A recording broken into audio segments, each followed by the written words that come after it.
राष्ट्रवादी काँग्रेस शरद पवार गटाचे अहिल्यानगर जिल्हाध्यक्ष राजेंद्र फाळके यांनी आपल्या पदाचा राजीनामा दिलाय।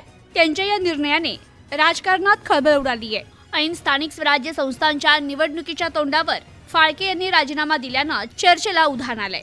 दरम्यान फाळके यांनी प्रदेशाध्यक्ष आमदार शशिकांत शिंदे यांना सादर केलेल्या पत्राद्वारे आपला राजीनामा दिलाय। त्यांनी त्या पत्रात म्हटलंय, खासदार शरदचंद्र पवार यांच्या मार्गदर्शनाखाली आणि तत्कालीन प्रदेशाध्यक्ष आमदार जयंतराव पाटील यांच्या नेतृत्वाखाली मी 2018 मध्ये जिल्हाध्यक्ष पदाचा पदभार स्वीकारला होता।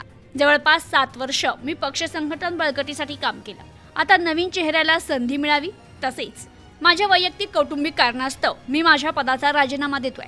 त्यांच्या अचानक राजीनाम्यामुळे कार्यकर्त्यांमध्ये चर्चा सुरू झाली आहे। तर आगामी जिल्हा परिषद, पंचायत समिती, नगरपालिका निवडणुकीच्या पार्श्वभूमीवर फाळके यांनी घेतलेला हा निर्णय पक्षासाठी धक्कादायक मानला जातोय। राजीनाम्यानंतर जिल्हाध्यक्ष पदावर आता कोणाची नियुक्ती होणार याकडे सर्वांचं लक्ष लागलंय। Bureau report, news today 24, Ahilyanagar.